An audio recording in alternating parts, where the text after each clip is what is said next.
자, 바로 3부 가보도록 하겠습니다. 3부는 유선남님과 함께하죠. 안녕하세요. 네, 네, 안녕하십니까. 안녕하십니까. 안녕하세요. 자, 오늘도 스케줄부터 한번 짚어보죠. 네, 오늘도 주요 스케줄들이 사실 이미 나왔습니다. 이래서 먼저 한번 이런 부분들 짚고 넘어갈까 하는데요. 일단 오늘 나온 스케줄들은요. 신규 실업 수당 청구 건수, 비농업 부문 생산성, 단위 노동 비용인데 시장이 딱 좋아하는 입맛대로 나와줬습니다. 신규 실업 수당 청구 건수는 예상치를 상회해주면서 실업자가 늘고 있다라는 정보, 그리고 이런 부분은 금리 하락에 압박을 줄 수 있다라는 이 부분 때문에 현재 베디스 9 때문에 현재 시장에서 좋아할 것 같고요. 비농업 부분 생산성, 전체적으로 인플레이션 관련해서 효율성이 올라가게 되면, 생산성이 올라가게 되면 전체적으로 주식시장에서 좋아할 수밖에 없죠. 이 역시 상회해지면서 주식시장이 좋아하는 방향으로. 단위 노동 비용, 한마디로 우리가 옥수수 하나를 생산하는데 얼마만큼의 비용이 들어가는가, 우리들의 인건비와 인플레이션을 관련된 비용이 예상치를 크게 하회했습니다. 마이너스 0.8%가 나와주면서 실질적으로 이런 부분들 관련해서 인플레이션이 하방 압력을 좀 받고 있다라는 부분들이 나오는 지표가 나왔고요. 그리고 어제자 기준으로 조금 다르지 않았던 지표들은 ISM 제조업 지수가 나왔는데 예상치를 하회를 했습니다. 물가지수는 소폭 상회를 하긴 했지만 여전히 하락 국면에 있다라는 게, 제조업이 침체 국면에 있다라는 정보가 나왔고요.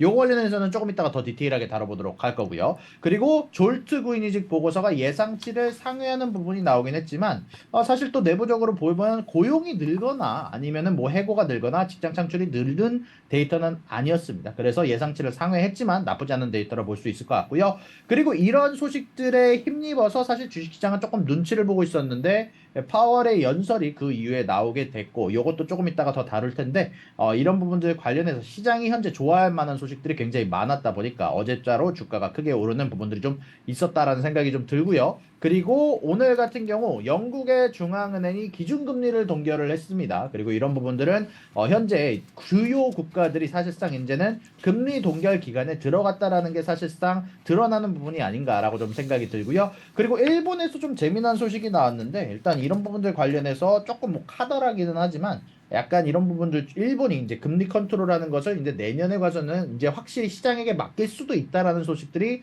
조금 의견들이 좀 나오고 있는 것으로 좀 보입니다. 네, 알겠습니다. 알겠습니다. 자, 우리 유선남님께 들려야 되는 건 그거잖아요. 예. FOMC에서 사실 결과는 다 아는데 현지인이 듣기엔 과연 파월 의장은 뉘앙스는 어땠는지, 어떤 단어가 무슨 의미를 갖는지, 그렇죠. 그러니까 현지인의 뉘앙스를 그렇죠. 한번 들어봐야 될 텐데, 유선남님께서 본 어제 FOMC 좀 정리해 주시죠. 네, 역시 저는 미묘한 뉘앙스를 잘 본다라고 생각을 하는데, 이제 일단 성명서 관련해서는요, 사실 새로운 내용은 없었습니다. 다들 생각을 하던 것처럼 매파적인 동결을 이미 성명서에서 얘기를 했고요. 금리 동결은 하되 12월은 데이터를 보고 판단한 것, 은행은 탄탄하다 펴고 여러 가지 부가적인 내용은 예전과 거의 비슷한 내용들이 나왔는데, 사실 파월 연설까지만 하더라도 그렇게까지 다른 내용이 나오지는 않았습니다. 금리 동결을 하고 있다라는 내용도 나오고, 앞으로 금리 인상 가능하다, 이거 조심해라 라는 얘기가 있었지만, 중요한 부분들은 일단 제가 생각했을 때 세 가지라고 해요. 일단 질의응답 시간이 사실 파월 연설의 가장 중요한 키포인트라고 생각이 드는데, 9월과 이번에 일어났던 11월 FOMC 사이에서 달라진 게 가장 중요한 포인트가 세 가지가 있다라고 생각이 듭니다. 자, 일단은 원래는 저번 9월에 질문이 들어왔을 때 경기 침체에 대해서 어떻게 생각하냐라는 이야기에 대해서 원래는 파월 위원장이 대답을 했을 때 경기 침체가 베이스 케이스 시나리오다, 우리의 기본 시나리오다라고 얘기를 했었는데, 이거를 조금 스탠스가 바뀌었습니다. 이 질문에 대해서 연준 위원들이 지금은 경기 침체를 고려하지 않고 있다라는 얘기를 하기도 했고요. 실질적으로 GDP가 너무 잘 나온 부분도 좀 있지 않나라는 생각이 좀 드는데, 일단 경기 침체를 고려하지 않고 있다라고 얘기를 했고요. 중립금리 관련해서 9월에는 올랐을 수도 있다라고 얘기를 하면서 채권 금리 폭등에 일조를 했었는데, 이번에는 연준 위원들의 의견이 많이 갈리고 있다, 그래서 중립금리가 어떻게 되는지 잘 모르겠다 쪽으로 갑작스럽게 선언을 하기도 했고요. 그리고 제가 봤을 때는 이게 가장 중요한 포인트 같은데요. 사실 질문 중에 파월이 굉장히 난항을 겪었던 질문이 있습니다. 9월에 원래는 FOMC를 진행을 하게 되면서 파월이 얘기를 했던 부분들이, 점도표를 보게 되면 우리가 금리 인상을 한 번 더 하자는 게 우리의 주력 의견이다라는 얘기를 했었는데, 이 질문이 사실 이번에 나왔던 질문이 9월에 나온 대로 여전히 주력 의견이 금리 인상을 한 번 더 하는 쪽이냐, 12월에도 금리 인상을 할 거냐라고 이제 대놓고 근데 이 질문에 대해서 피하는 모습을 보였습니다. 사실 굉장히 난항을 겪는 모습이 나왔고요. 그리고 이런 부분들에 대해서 점도표는 점도표일 뿐이다. 그리고 시간이 지나면서 이런 부분들은 점도표는 생각이 많이 바뀔 수 있다. 처음 한 달 동안은 더 영향력이 크지만 가면 갈수록 연준 위원장들의 생각이 바뀔 수도 있다라고 언급하는 등 대략적으로 예전보다는 조금 금리 인상의 스탠스에서 조금 멀어지는 듯한 모습을 좀 보였거든요. 이게 시장에서 가장 좋아했던 소식이다라고 생각이 좀 들고요. 그리고 나머지 관련 중에서 제가 봤을 때 가장 재미나게 봤던 부분들은 임금 상승률 관련해서 그리고 인플레이션 관련해서 현재까지 나오고 있는 정보들이 굉장히 좋은 소식들이다. 다만 몇 개월간 이걸 더 유지해야지 우리가 2% 인플레이션을 유지할 수 있다는 자신감을 얻을 수 있을 것 같다. 그리고 과긴축과 저긴축이 예전에는 약간 얘기를 했을 때 어디 쪽이 더 높은지 생각을 해봐야 된다라고 얘기했는데 지금은 아예 대놓고 과긴축과 저긴축의 밸런스가 리스크에 대한 밸런스가 완전히 같은 상황이다라고 얘기를 했고요. 여전히 이런 부분들 관련해서 아직까지는 인플레이션 관련해서 완전히 자신감이 있지는 않다라고 얘기는 했지만 2%로 무조건 내리겠다라고 얘기를 하는 등 그리고 임금 상승 관련해서 노동 참여율과 이민율이 오르고 있는 게 정상화되는 게 가장 요즘에 관련해서 호재라고 볼 수 있다라고 얘기를 하는 등 전체적으로 시장이 좋아할 만한 얘기들을 굉장히 많이 했습니다. 그래서 저는 요거를 한 줄 평을 조금 하자면 부드러운 이제 비둘기 같은 매파적인 동결이다라고 얘기를 표현을 했는데요. 사실 뭐라고? 전체적으로 일단 파월의 스탠스 자체가 경기 침체라는 부분에서 혹은 금리 인상을 한 번 더 하자는 부분에서 중립금리가 올랐을 수도 있다라는 부분에서 스탠스가 멀어지는 듯한 재순처를 표현을 했습니다. 여전히 불확실성이 높다라고 하면서 매파적인 부분을 강조를 하려고 하지만 결국 파월의 스탠스 자체가 그런 뭐 매파적인 부분들 관련해서 조금 멀어지는 부분들이 나오면서 주식시장에서는 조금 호재를 불렀다. 그리고 이것뿐만으로는 사실 어제자 상승을 다 얘기하기는 어렵고 그 이전에 있었던 채권 발행량이 예상보다 적었다라는 부분들이나 아니면 노동지표 확실하게 꺾여가고 있다라는 부분들이 아마 시장 쪽에서 굉장히 좋게 보지 않았나라는 생각이 좀 듭니다. 아유 진짜 감사드립니다 정말. 그러니까요. 예. 아 진짜 그 마지막에 비둘기 같은 매파적인 동결이라고 말씀하셨죠?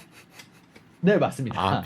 비둘기 같은 매파적인 이게 동결이. 뭐 근데 와닿아요. 자 비둘기 같은 매파적인 매파적인 동결. 동결. 예. 그러니까 말은 이상한데 들어오니까 알 것 같아. 맞아요. 그러니까. 이런 느낌이었어요. 예.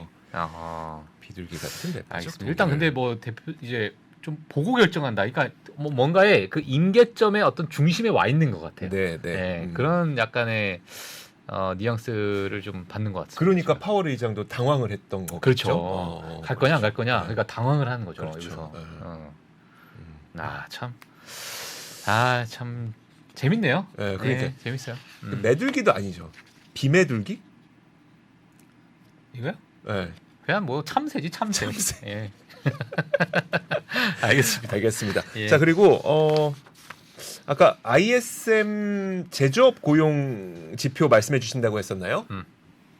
네, 맞습니다. 사실 어제자로 나온 지표들이 두 가지가 있는데요. 일단은 졸트 직장 창출 데이터가 나왔습니다. 예상치를 상회하면서 많은 분들이 좋지 않은 데이터인가라고 해석하시는 분들이 계셨는데 사실 안에를 찾아보면 안에 세부적인 데이터를 보자면 구인 구직 건수가 거의 전달과 변화가 없었습니다. 실질적으로 연방정부나 정부 쪽 섹터에서는 사실상 고용량이 크게 감소하는 부분들이 관측이 되기도 했고요. 이런 부분들 관련해서 조금 더 세부적으로 항목을 좀 보게 된다면 여기 왼쪽이 이제 잡에 대한 공고들 그리고 가운데가 고용량 그리고 오른쪽이 해고에 관련된 부분인데 보시다시피 토털 기준으로 거의 대부분의 섹터에서 다 합친 것 기준으로는 0%, 0%, 마이너스 0.1%로 변화가 거의 없는 모습이 나오기도 했고요. 사실상 변화랑 관련해서도요. 고용 쪽을 조금 전 짚어보고 싶은데 보시게 되면은 분명히 잡 공고는 예를 들어서 아트나 레저 쪽에서 1.3%로 굉장히 높은 수치로 상승한 것처럼 보이지만 고용량은 마이너스 0.3%가 나왔습니다.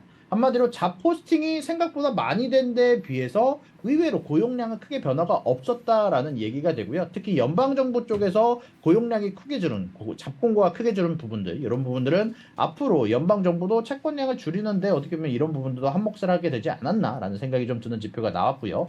ISM 제조업 지수는 전체적으로 모든 지표가 떨어지고 있습니다. 이제 계속해서 경기 침체라기보단 제조업 침체 쪽의 지표가 계속 나오고 있는 게 연속이 좀 너무 길어지고 있다라는 생각이 좀 드는데요. 사실 서비스 지표가 버텨주고 있어서 그렇지 제조업 지수는 급락하고 있는지 굉장히 오래가 됐습니다.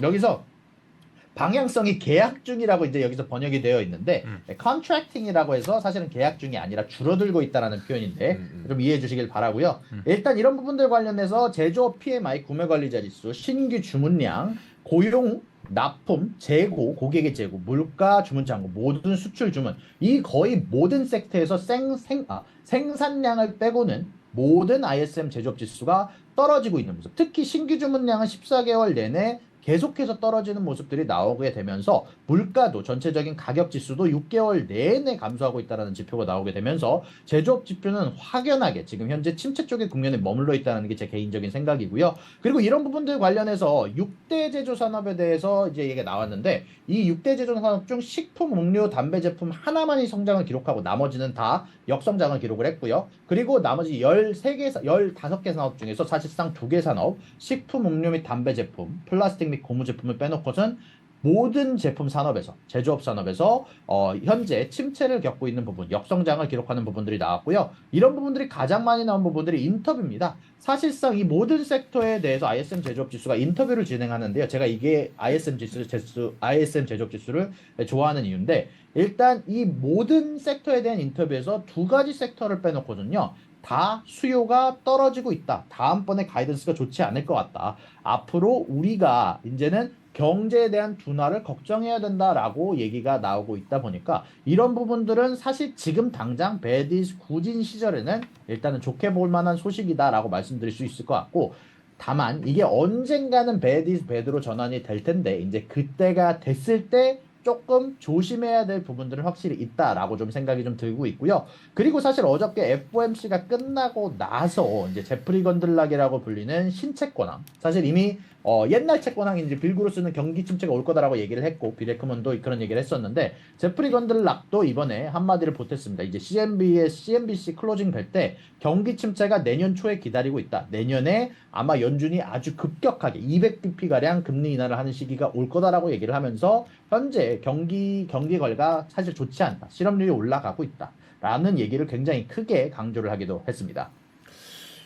거의 우리 2부에 들었던 얘기랑 비슷하지 않아요? 그러니까 바비변도 그 얘기 하고 가셨거든요. 그러니까요. 아 이게 근데 이게 주식 시장으로서는 지금 어떻게 봐야 될지가 좀 힘들 것 같기도 해요. 사실 이게 지금의 어떤 주식 시장의 상승이 네. 또는 이 턴어라운드 하는 것 자체가 정말 일시적일까? 이 얼마나 이걸 끌고 갈지가 좀 그러네요. 지금 말씀하시는 걸 기반으로 봤을 때. 그러니까요. 예. 알겠습니다. 예. 자. 그러니까 지금 FOMC 딱 지나고 시장 분위기는 상당히 좋긴 한데 그런 가운데 저 반대편에서는 자꾸 내년 초에 침체 온다. 결국 그러면 미국이 금리를 인하하기 위해서는 경기 침체가 한번 와야 된다. 뭐 이런 얘기들을 계속 하고 있으니까 예. 자, 그런 상태입니다. 지금 월가도 그렇고 우리나라도 그렇고. 자, 그렇습니다. 자, 유사남님 다음 뉴스 한번 볼까요? 네, 다음 뉴스는 제가 이제 중요하다고 개인적으로 저한테도 중요한 소식이다 보니 갖고 와봤는데요. 일단 뱅가드라고 불리는 이제 기업이 있습니다. 이제 여러 가지 뮤추얼 펀드나 ETF를 갖고 있는 기업인데요. 이제 VOO라고 하는 굉장히 상징적인 ETF를 하나 갖고 있기도 한데 일단 이 뱅가드라는 기업이 중국 뮤추얼 펀드 시장을 탈출을 합니다. 일단은 이런 부분들 관련해서 미중 관계가 안 좋은 점도 한몫을 했겠지만 일단은 기본적으로 나오는 이야기가 중국 쪽 시장이 더 이상 이런 뮤추얼 펀드를 조직하기에 충분치 않다. 더 이상 매력적인 주식 시장이 아닌가 하는 뉴스가 블룸버그에서 뜨기도 했고요. 이런 부분들 관련해서 정확히 얘기하면 뱅가드가 현재 지금 중국 쪽 샹하이에 있던 자신들의 오피스를 아예 다 이제 없애버리고 이제 원래 데리고 있던 직원들도 다 해고를 하는 모습들이 나왔다라고 얘기가 나오고 있고요. 아마 이런 부분들은 전체적으로 좀 중국 시장이 안 좋은 방향으로 흘러갈 거라고 예측을 하고 있는 아마 기업의 탈출이 아닌가라는 생각이 좀 드는 부분이라 사실 뉴스를 이렇게 갖고 와봤습니다. 유사님께서 개인적으로 이 뉴스에 대해서 좀 중요하게 생각한 이유가 뭡니까? 제가 중국주를 많이 투자를 했었는데 지금은 안 하고 있거든요. 이제 많은 분들이 이제 맨날 채팅창에서 중사남이라고 놀리는 이유가 이제 제가 중국주들을 가끔 이제 크게 한 번씩 들어간 적이 있습니다. 아 그래요? 뭐 예를 들어서 뭐 방송으로 말씀하셔도 되나요 혹시? 이제 그런 건 이제 누가 이제 제가 이렇게 부끄러워서 특히 자랑할 만한 성적이 아니라서 아, 예. 아. 그래서 그러니까요. 예, 알겠습니다. 그 거의 지금 근데 뭐 시장 탈출 막 이렇게 하니까 뭐 작은 빼나 그 정도 생각이었었는데 말씀 듣고 보니까 거의 철수네요, 철수. 그러니까 예. 아니 기존에 있던 직원까지 해고할 정도면 그러니까요. 완전히 진짜 철수거든요. 그러니까 이건. 철수한다는 느낌이네요. 알겠습니다. 알겠습니다. 자, 그리고 지금 보니까 정말 많은 기업들 실적 발표하고 그렇죠. 있거든요. 실적 네. 발표된 것들 좀 정리해 주시겠어요? 일단 30분인데 예. 아, 네, 네. 아, 이게 유선님께서 챙겨주시는 우리가 다 까먹고 있어. 자, 장 한번 예, 시장 개장했으니까요. 가도록 하겠습니다.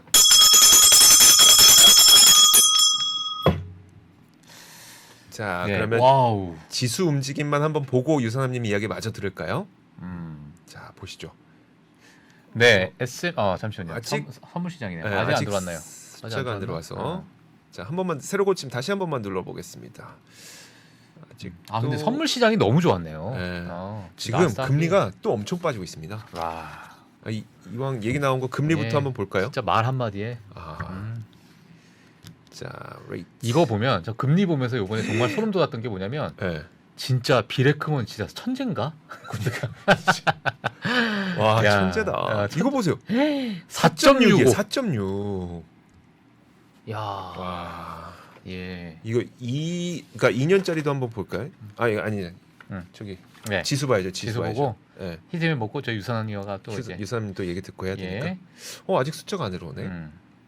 얘 당황했나 보다. 그런가 보다. 예, 지수가 너무 올라가서 야후 파이낸스가 당황했습니다. 자, 그러면 유사남님 이야기 먼저 듣고 잠시 예. 후에 저희 시장 분위기는 보여드리도록 네. 하죠. 네. 자, 종목별로 그 실적 발표한 기업들 있잖아요, 유사남님. 네네. 사실 오늘 어제 실적 발표된 기업들에서 한국 분들이 좋아하시는 기업이 굉장히 많다 보니까 좀 준비한 자료들이 좀 많은데요.